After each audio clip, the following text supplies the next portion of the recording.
కొన్ని రకాల సమస్యలు ప్రాణాల మీదకు తేకపోవచ్చు, కానీ అనుక్షణం ముళ్లలా గుచ్చుకుంటూ నరకాన్ని చూపిస్తూ ఉంటాయి. పైల్స్ బాధలు అలాంటివే. పైల్స్తో బాధపడుతున్నప్పుడు స్థిమితంగా కూర్చోలేం, కుదురుగా నడవలేం. టాయిలెట్కు వెళ్లినప్పుడు ముళ్లకంప మీద కూర్చున్నట్లుగా ఉంటుంది. ఒక పట్టాన విసర్జన కాదు, దీనికి తోడు ఆసనం నుంచి పడే రక్తం మనల్ని ఒకటే కంగారు పెట్టేస్తూ ఉంటుంది. పైల్స్ బాధల్ని బయటకు చెప్పుకోలేక, భయాలు దాచుకోలేక చాలా మంది నాటు వైద్యాలు చేసుకుంటూ లేనిపోని సమస్యలను కొని తెచ్చుకుంటూ ఉంటారు. నిత్య జీవితాన్ని దుర్భరంగా మార్చే పైల్స్కు కారణాలు, చికిత్సా మార్గాల గురించి డాక్టర్ని అడిగి ఇప్పుడు తెలుసుకుందాం.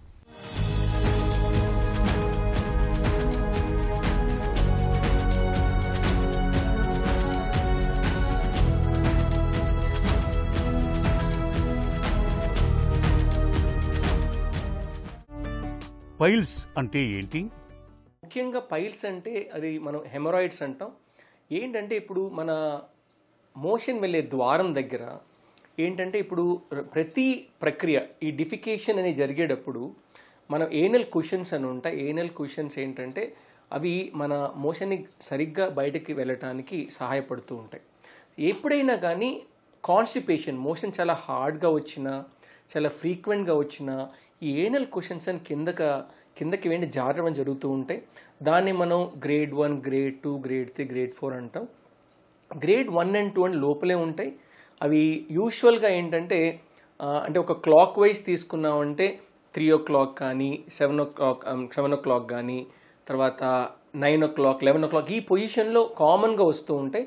దీని 3, 7 and 11 o'clock పొజిషన్స్లో వచ్చినప్పుడు యూజువల్గా ఏంటంటే ఇది అలోన్గా రావచ్చు, లేకపోతే కాంబైన్ అన్ని 3 ప్లేస్లో కూడా రావచ్చు. ఇది వచ్చినప్పుడు ముఖ్యంగా ప్రాబ్లం ఏంటంటే బ్లీడింగ్ అవుతూ ఉంటుంది. సో బ్లీడింగ్ అవటం వల్ల రక్తం పడటం వల్ల అనీమియా అంటే రక్తం తగ్గిపోవటం వల్ల వీక్ అయిపోతూ ఉంటారు. పైల్స్ ఎందుకు వస్తాయి? కారణాలేంటి? మెయిన్గా రావడానికి కారణం మన ఆహార పదార్థాల్లో మనం వాటర్ సరిగ్గా తీసుకోకపోవటము, ఫైబర్ కంటెంట్ సరిగ్గా ఉండకపోవటము, మనం తీసుకున్న ఆహారంలో అంటే ఇన్ఫెక్టెడ్ అంటే ఇప్పుడు క్రానిక్ అమీబియాసిస్ కానీ, మనం ఏదైనా మెడిసిన్ తీసుకున్నప్పుడు మోషన్ హార్డ్గా అవటం కానీ ఇలా జరిగినప్పుడు ఈ మోషన్ అనేది కిందకి నార్మల్ అంటే డిఫికేషన్ రిఫ్లెక్స్లో రాకుండా చాలా హార్డ్గా రావటం కానీ, లేకపోతే మనం అధికంగా ప్రెషర్ చేయటం వల్ల కానీ ఈ ఏనల్ కుషన్ నిదానంగా కిందకి స్లిప్ అవటం జరుగుతూ ఉంటాయి. పైల్స్ గ్రేడ్స్ ఎలా ఉంటాయి? గ్రేడ్ 1 and గ్రేడ్ 2లో సాధారణంగా ఏంటంటే ఎటువంటి మనం అంటే సర్జరీ లేకుండా మెడిసిన్స్తోనే మనం తగ్గించవచ్చు. అందుకని ఎంత ఎర్లీగా మనం అంటే ట్రీట్మెంట్ అనేది స్టార్ట్ చేస్తే అవే ఆటోమేటిక్గా రిగ్రెస్ అయిపోతాయి. అంటే ఈ రిగ్రెస్ అవ్వకుండా మన హ్యాబిట్స్ అదే కంటిన్యూ చేసినప్పుడు, ముఖ్యంగా కాన్స్టిపేషన్ కానీ, మన వాటర్ సరిగ్గా తీసుకోకపోవటం, ఫైబర్ సరిగ్గా తీసుకోకపోవటము, అదేవిధంగా అనేకమైన అదర్ మెడికల్ ట్రీట్మెంట్స్ వల్ల కూడా కాన్స్టిపేషన్ జరుగుతూ ఉంటుంది. కాబట్టి అన్ని కారణాల వల్ల ప్రోగ్రెస్ అయినప్పుడు గ్రేడ్ 4 అంటే ఏంటంటే గ్రేడ్ 3 అంటే లోపలే ఉంటాయి కానీ మోషన్ వెళ్ళినప్పుడు బయటకు వస్తాయి, చేత్తో బయటకు పంపించాల్సి వస్తూ ఉంటుంది. ఇలాంటప్పుడు ఏంటంటే ఒక్కొక్కసారి బయటికి అంటే లోపలికి వెళ్లకుండా బ్లాక్ అయిపోతూ ఉంటాయి, ప్రొలాప్స్ అయిపోతాయి. అలాంటప్పుడు ఏంటంటే సివియర్ పెయిన్ వస్తూ ఉంటుంది. మన ఏనల్ స్పాజమ్ అనేది మన ఓన్ టిష్యూని కంప్రెస్ చేసినప్పుడు అవి ఇంకా పెద్దగా స్వెల్ అయిపోయి చాలా ఎమర్జెన్సీ కండిషన్ హాస్పిటల్స్కి వస్తూ ఉంటారు. పైల్స్కి నాటు వైద్యాలు మంచివేనా? ఎవరైనా వైద్యం అంటే ట్రెడిషనల్ డాక్టర్స్ అయినా ట్రైన్ డాక్టర్స్ ఉండాలి. అంటే ట్రైన్ లేని వాళ్ళ ఒకళ్ళ దగ్గర ఏదో చూసుకుని వాళ్ళకి ఏమి క్వాలిఫికేషన్స్ లేకుండా వాళ్ళ దగ్గరికి వెళ్ళటం అనేది కొంచెం రిస్కీ అయినది. ముఖ్యంగా ఏంటంటే ఇప్పుడు మనం క్లెన్లీనెస్ అనేది చాలా చాలా ఇంపార్టెంట్. క్లెన్లీనెస్ అంటే ఒకళ్ళ బ్లడ్ కాంటాక్ట్ అయ్యి అదే బ్లడ్ మన బాడీ టచ్ అయితే అనేకమైన రోగాలంటే hepatitis B, hepatitis C, AIDS అలాంటివి ఉంటాయి. అందుకని ముఖ్యంగా స్టెరిలిటీ మెయింటైన్ చేసే యూనిట్ ఉండాలి. అదేవిధంగా ట్రైన్ పర్సన్ ఉండాలి. అది అలోపతిక్ కావచ్చు, ఆయుర్వేదిక్ కావచ్చు. కానీ వాళ్ళు ట్రైన్ డాక్టర్స్ అయినప్పుడు ఈ వైద్యంలో వాళ్ళు ట్రైన్ అయి ఉంటారు కాబట్టి మీకు సరైన వైద్యం అనేది దొరకడానికి ఆస్కారం ఉంటుంది. ఎప్పుడైనా క్వాక్స్ దగ్గరికి వెళ్ళిన, క్వాక్స్ అంటే వాళ్ళ క్వాలిఫికేషన్ ఏముండదు, కాకపోతే వాళ్ళు వైద్యం ఎక్కడో నేర్చుకొని ఇస్తూ ఉంటారు. వాళ్ళ దగ్గర స్టెరిలిటీ ఉండదు. స్టెరిలిటీ అంటే అన్ని ఇన్స్ట్రుమెంట్స్ మనం కూడా గ్యాస్ స్టెరిలైజేషను లేకపోతే ఒక రకమైన సైడెక్స్ సొల్యూషన్లు వేసి స్టెరిలైజ్ చేసి ఆ ఇన్స్ట్రుమెంట్స్ వాడతాం. ఆటోక్లేవ్ అన్నీ చేసి అవి చేయకుండా జరిగినప్పుడు వాళ్ళు ఏంటంటే గ్లౌస్ అవన్నీ సరిగ్గా వేసుకుంటున్నారా లేదా, ఎందుకంటే ఒకళ్ళ దగ్గర ఉన్న జబ్బులు ఇంకో దగ్గరకు మనకి స్ప్రెడ్ చేయడానికి మంచిది కాదు. పైల్స్ని ఎలా నిర్ధారించుకుంటారు? ఎగ్జామినేషన్లో ప్రాక్టోస్కోపీ ఒక 10 centimetre lower part of anal canal మనం ఎవాల్యుయేట్ చేయగలుగుతాం. దీంట్లో ఏంటంటే మనం చెక్ చేసినప్పుడు మనకు బ్లీడింగ్ అయినప్పుడు అది మీకు పైల్స్ ఉన్నాయా, ఫిషర్ ఉందా, లేకపోతే ఏమైనా ఫిస్టులా ఉందా అని ఎగ్జామిన్ చేస్తాం. సో ఇది చేయడానికి కారణం ఏంటంటే మన ట్రీట్మెంట్ ఏ విధంగా వెళ్తే బాగుంటుంది. ఒక ఇంటర్నల్ హెమరాయిడ్స్ ఉన్నాయి, ఎప్పుడైనా కానీ మనకు ఒక బ్లీడింగ్ స్పాట్ కనపడింది అంటే ఓహో అంతే ఇక్కడి నుంచే బ్లీడ్ అవుతుంది, తప్పకుండా మనం మందులు ఇస్తే మనకు తగ్గిపోతుంది అని మన పేషెంట్కి ఒక అష్యూరెన్స్ ఇవ్వగలం. ఎప్పుడైనా పైల్స్ ఉండి కానీ బ్లీడింగ్ స్పాట్ అసలు కనపడలేదు అనుకోండి, మనం చెప్తాం అంటే మీకు బ్లీడింగ్ కనపడలేదండి, తప్పకుండా మనం కొలనోస్కోపీ అని చేసుకోవాలి అని చెప్తాం. అందుకని మనం ఎగ్జామినేషన్ అనేది ప్రాక్టోస్కోపీ చాలా చాలా ఇంపార్టెంట్.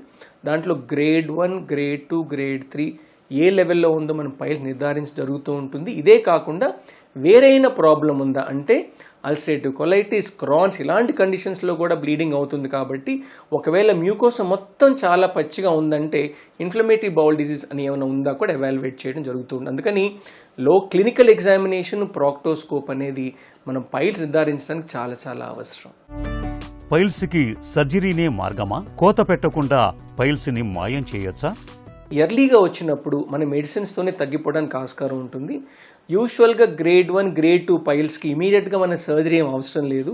మనం ఏంటంటే అంటిల్ అన్లెస్ బ్లీడింగ్ చాలా ఎక్కువగా అవుతుంది, చాలా పెయిన్ఫుల్గా ఉంది అంటే అలాంటి కండిషన్స్లోనే మీరు చేసుకోండి చెప్పడం జరుగుతూ ఉంటుంది. సాధారణంగా మందులు ఇవ్వగానే మోషన్ కాన్స్టిపేషన్ రాకుండా మన మెడిసిన్స్ ఇస్తే వాటికవే రిగ్రెస్ అయిపోయే ఛాన్స్ ఉంటుంది.